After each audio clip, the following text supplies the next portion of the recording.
Welcome to the latest episode of the Credit Union Business News Podcast, the only all business, all digital resource for credit unions. This episode is sponsored by Bader Training and Consulting.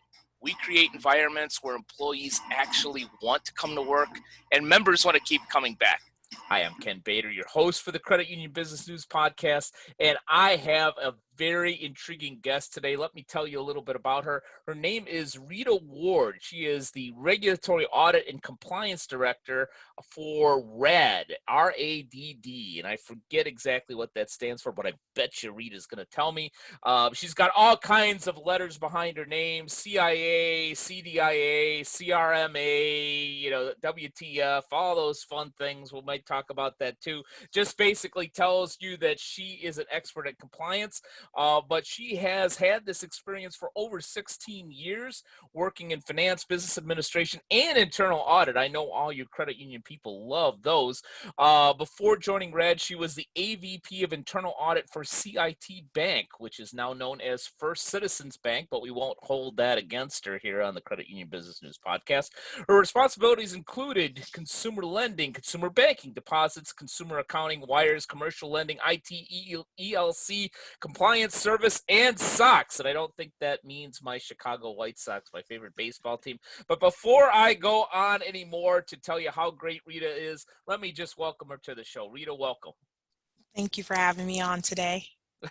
It's a pleasure having you on. You're already laughing at my stupid jokes, so I know we're going to have a fun time.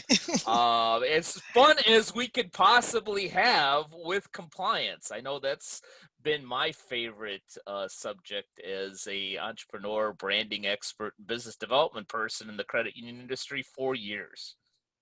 Oh, okay. Hashtag sarcasm, but I know. Obviously, getting into serious mode, that this is an important subject for the credit union industry. One, we need to be in compliance, and two, it is a part of our business. So, to get into it, you've worked for a number of smaller financial institutions, including First Financial Credit Union, from what I understand. How much time per week do you estimate a credit union, say under 250 million in assets, could spend on compliance and regulatory duties today? Ooh, well, when you think about the salary, the benefits, the compliance system, the policies and procedures, and the checks and balances, they could spend anywhere from like 200K. 200K or above if they're Yeah. doing it the way that the standard is set. Now, you got to remember, everybody has to have compliance and internal audit, but that budget is something Yeah. different. We need it, but the budget may not meet the needs. So you have to do a bunch of workarounds, and workarounds can cost you as well. You can say, hey, I have an existing system and I just want to add some stuff on, and add-ons can sometimes cost you more than getting the correct system. So weekly, I can see, having a staff of, and I'm being modest, of 3 to 4 people, because most credit unions don't have a large staff that's dedicated to these areas because it's not revenue generating. So that's just being modest and giving a lean number. Yeah. I think I saw an article, and I don't remember where it was. If I did, I certainly would reference it.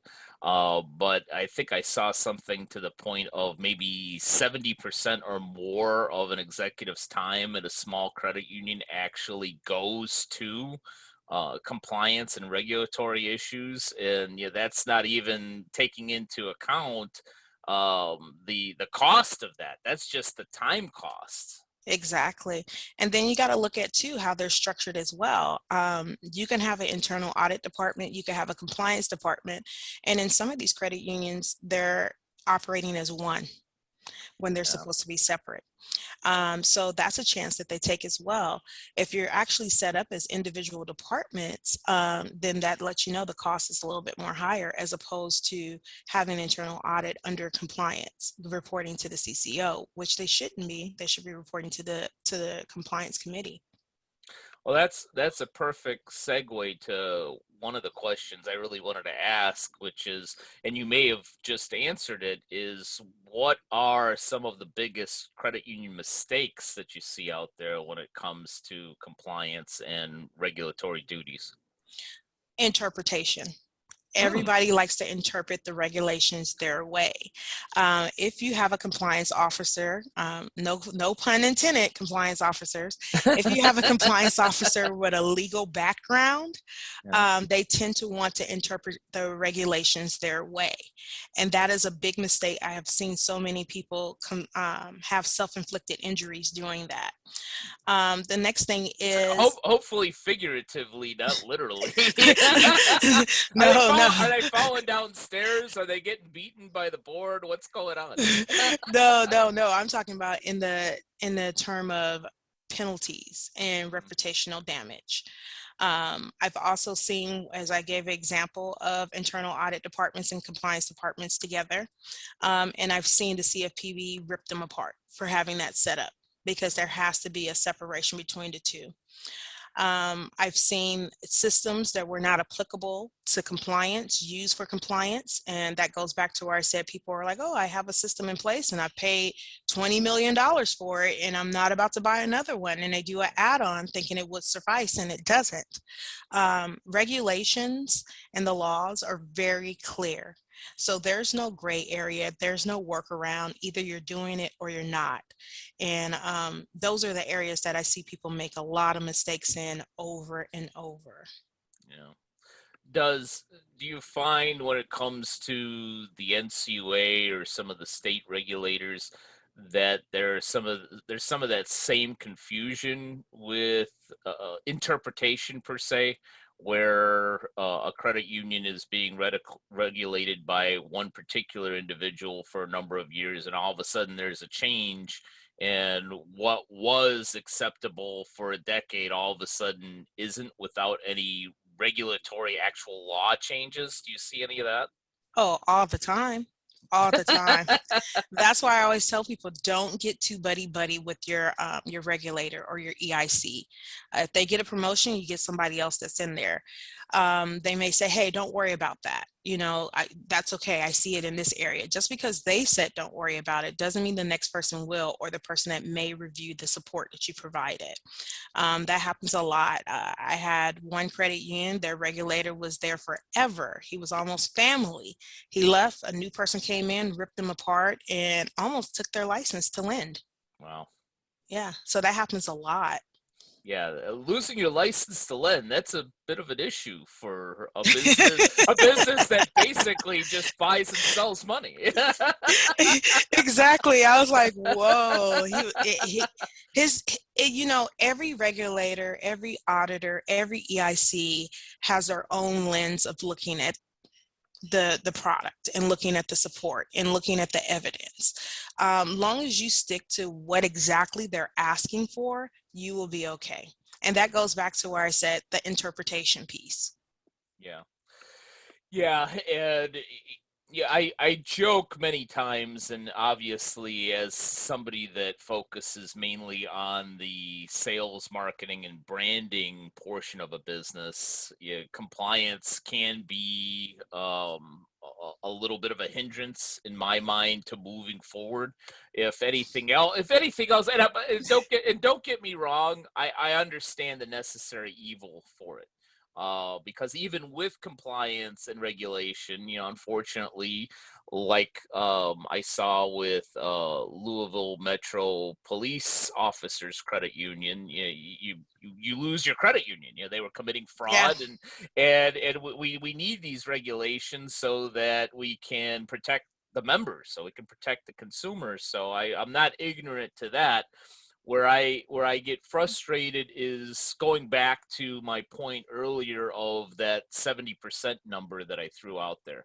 When we're spending such an inordinate amount of time in terms of the regulatory and compliance portion of our business, and spending so little time in comparison to growing our business.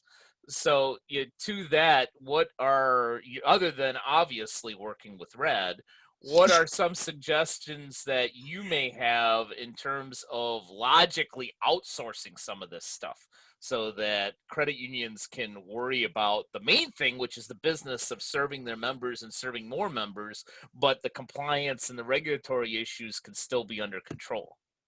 Well, we always know that outsourcing is cheaper than having it in-house. Yeah. And outsourcing, it lowers your risk of exposure as opposed to having it in-house as well.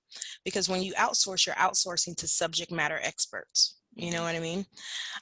Certain things I believe should be outsourced. Yeah. Servicing, I believe some of your compliance work, far as your policies and procedures, because let's be honest, you'll have someone in your department write the policy and procedure, and you're like, oh, my fifth grader wrote this, as opposed to if you had a professional write it. Well, I mean, there are some. I've been in the credit union industry a long time, and there are a couple of CEOs that I think actually could benefit from having a fifth grader run some things rather than them do it themselves. But anyhow, my personal opinion. Continue. Having a compliance management system outsourced, a lot of people, a lot of credit unions don't even have that in place, as far as that, and that's a big thing because that's your overarching governance for all the other areas. I do recommend outsourcing that. You can get some cookie cutter ones off the market and cater it towards yours, or you can get somebody who really knows what they're doing to do that. Doing your audits, or should I say, looking at compliance for your lending, for usury. Everybody knows certain states usury is a problem. Yeah. Making sure your BSA AML audits are completed. Sometimes you just don't have the staffing for that. Your MERS audit, if you're in mortgage lending, MERS is something that is simply is better done outside of the actual credit union. The staffing is there. You can get probably 40 to 60 loans done a week. You know what I mean? I always recommend QC. And the reason why I always recommend QC to be outsourced is to keep the view clear. If I'm auditing or QCing one of my friends, am I going to be more lenient? But if it goes outsourced to somebody as far as compliance to make sure that it's meeting all the regs, they don't have that filter on. That's just another number in front of them. Hmm. And then another thing too, I mean, a lot of people have their CCOs in-house, so you should, but far as the staffing for compliance, to me, I've seen better results when it's outsourced. And the grand scheme of it, at the end of the day, it's cheaper. It's Yeah. cheaper. The salary is always high. Benefits, bonus, vacation, sick time. None of that is applicable when you outsource that particular area. Yeah, and I play a lot in the entrepreneurial world, and there seems to be a lot less resistance in many other industries than credit unions on outsourcing. And philosophically, I don't quite. Maybe you have the answer for me, Rita. I don't know. But philosophically, I have a hard time understanding the with many credit unions, the whole everything needs to be in-house type of control. Frankly, that always scares me when I see that because I'm always thinking in my almost 30 years of experience in credit unions is okay, what are you trying to hide? Because I've seen, and I hate to say it that way, but you know what? I've been in this industry for nearly 30 years, and when I see it, whether it's Credit Union Business News or another publication that says XYZ Credit Union is under conservatorship, or is being forced to merge in, because of fraud or some other issues pertaining to that, I look back a few years earlier. I'm like, that's why. I don't think it's that. I don't No. think it's that. I think it's ownership. Um, Most credit unions want to own these pieces and they want to be able to speak to them clearly. Also, I think it's the risk factor. They're scared if they put these areas in other people's hands, and they're accountable for their vendors, just like if they were doing Yeah. it in-house and their vendor somehow screws up, and then they're hit with sanctions and they're hit with penalties and they're hit with fines, and then you got the party of 12, I like to call them, the CFPB, coming in. Yeah. They don't want to be accountable for those errors, and they feel like if they own it, they can control it, and therefore they can be accountable without blinking an eye. They can know where to go to get the resources or the support that's needed to address it.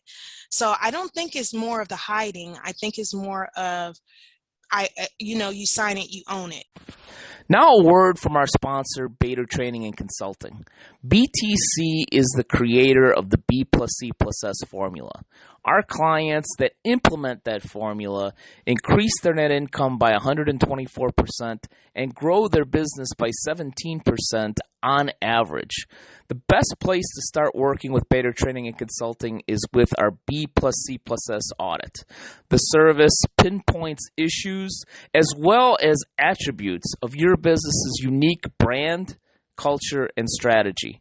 Learn more or sign up for a B plus C plus S audit at www.btcinc.net/BCS-audit. Yeah, well, the unfortunate fact is, too, of any business, and this is Credit Union Business News Podcast, is at the end of the day, you have a lot less control than you think you have. whether True. whether it's an employee or a business partner. You can't tell the credit unions that. You know how it goes. I can. I just did. I just did on the Credit Union Business News Podcast. I just told you that control is a myth. Okay, that you always have less control than there actually is. But I think where some of the control comes from is whether it's an employee or outsourcing, is finding the expertise that you don't have. To use a very sophomoric example, one that is much less than compliance, because I realize what a critical function compliance is for a business that is a financial institution. But I look at my little business in that I have an expertise in writing. I outsourced that once. It was terrible. Decided that, I have the talent of writing. I will do all of my copywriting because nobody has that talent like I do. However, anytime I try to do any graphic design, it looks like crap. Graphic design is not is not one of my gifts. So I always outsource that to people that have that talent. Now, that doesn't mean that I've outsourced it and whatever they come up with is just simply black and white law. I look it over and say, all right, I think you're on the right track and so forth. And that's where I have control.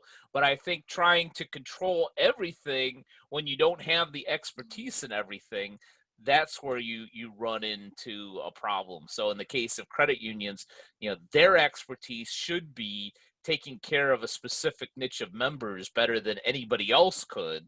And compliance doesn't necessarily fall into that. Am I making any sense, or am I just going off on some tangent here, Rita? You're not rambling. You're not rambling. You're not rambling. Compliance is to take care of the business, and the credit union is to take care of the members. Compliance is your protection. They're your third line of defense, right? After you go through, client services and, the members do their thing. At the end of the day, compliance is the one that kind of guides the business. They guide them in what product would be safe based on the risk. They guide the bank on, hey, maybe we should approach it this way because this is how many regulations are applicable to this process. They have should I say, they should be the voice of reason, because their whole purpose is to do things ethically and with protection to the consumer. Right. So that's my thing. If you're not thinking about consumer harm as a compliance person, then I don't know what you're thinking about. Yeah. And in order to think about that, you have to look at all the regulations that are applicable to each service and product that you provide. And you need to be able to make sure that your credit union can stay in line of those things. There's no gray area. So if your credit union is providing a service and they're not fully protecting the consumer, you as a compliance department or the CCO need to step in and say, hey, we need to stop this. And we need to look and go back how far this goes and correct this before somebody finds out and then they make us correct it. It's better to self-identify than for it to be found out. Yeah. Yeah. I like the self-identify part. I remember every time I went to my parents and said, "Yeah, I broke that chair."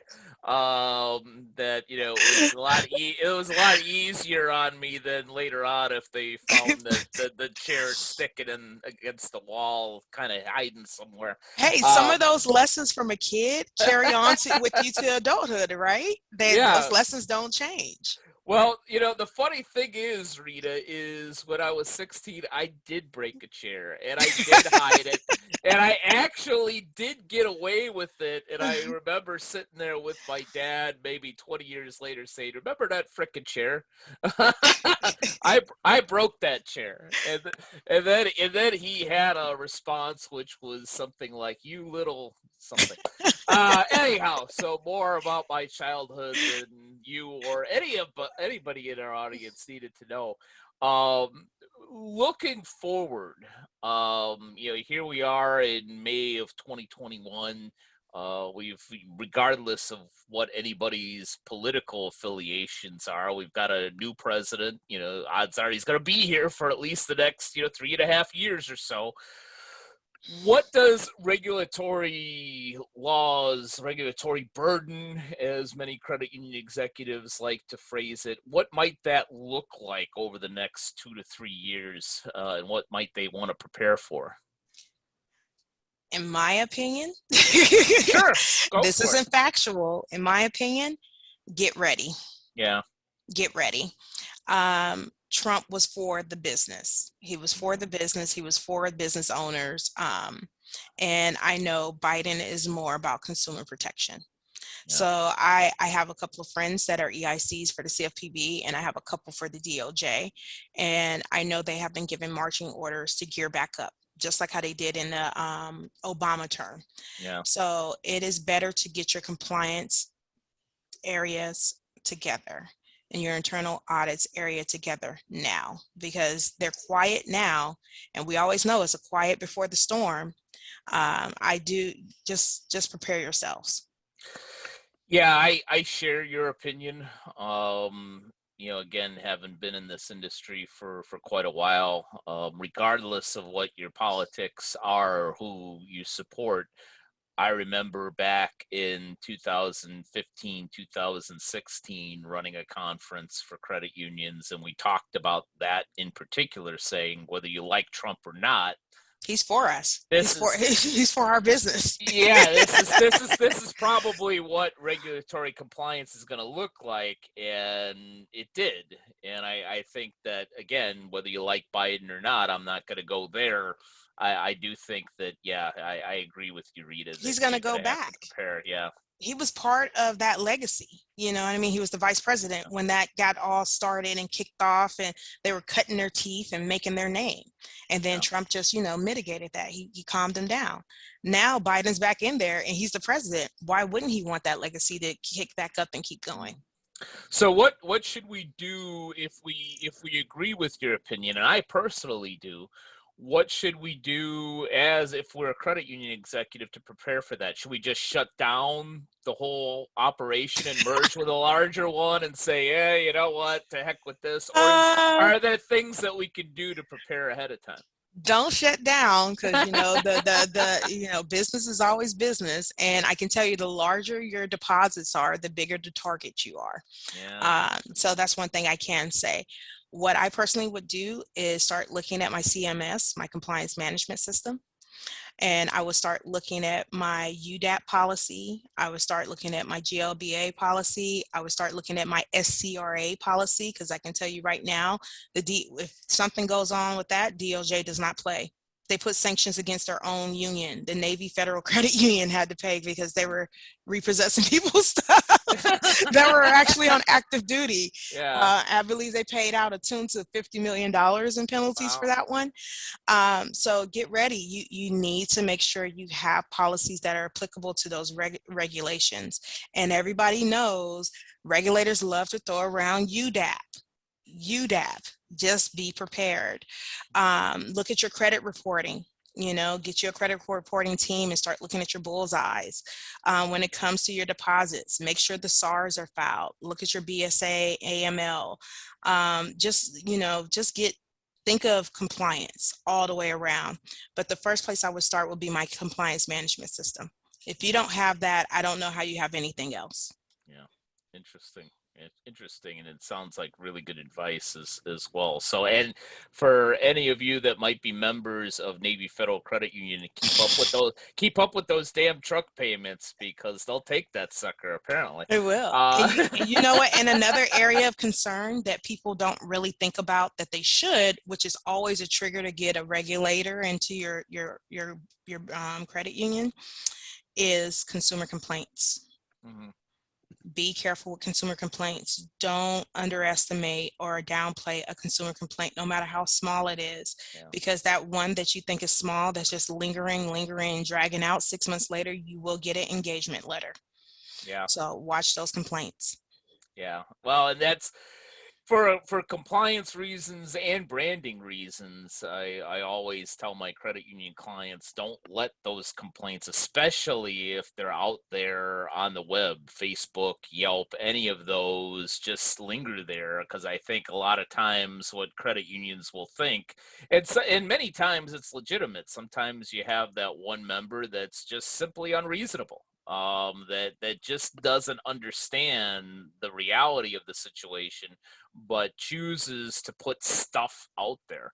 Well, Even yeah, that's when you reach out to that consumer and you ask them, okay, what do you want? What hmm will fix this? yeah, You know what I mean?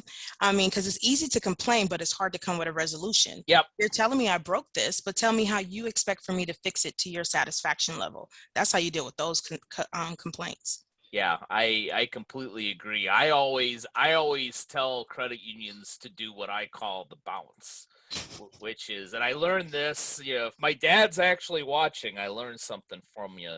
This was great advice. He was a teacher for over 40 years and always had control of his classroom. And he always used to say, yeah, I asked him because I went to the same high school he taught at, so I could never get in trouble. But I asked him once, I says, all these other teachers, seem to have such a hard time controlling the class, especially substitutes.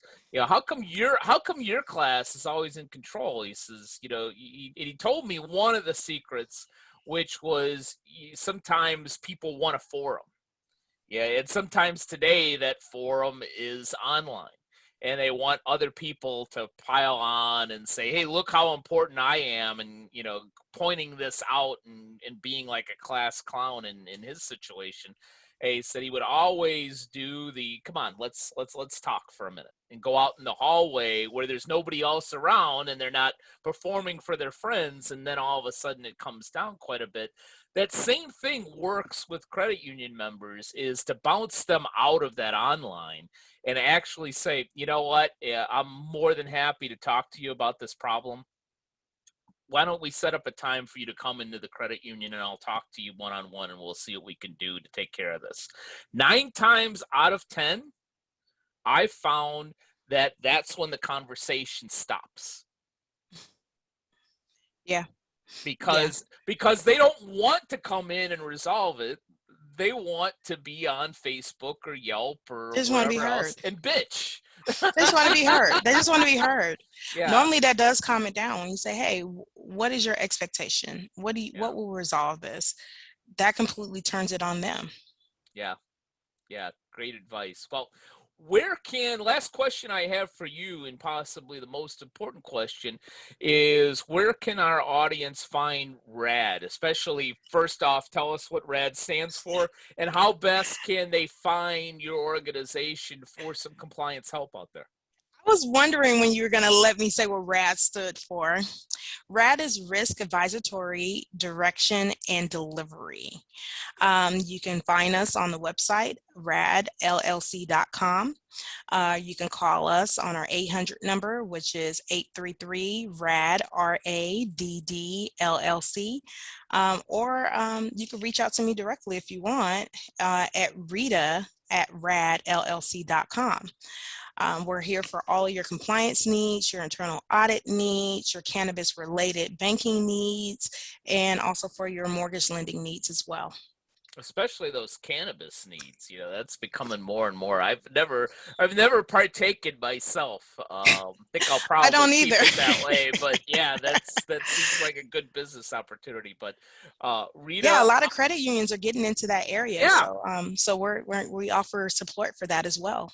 yeah, yeah, and for some credit unions, frankly, it makes a lot of sense.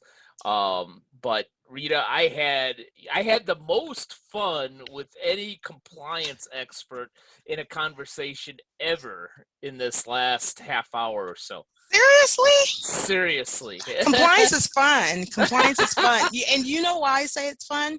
Because it's always changing. It's never the same. Yeah, you know what? That sounds like a new book or a podcast. Compliance is fun.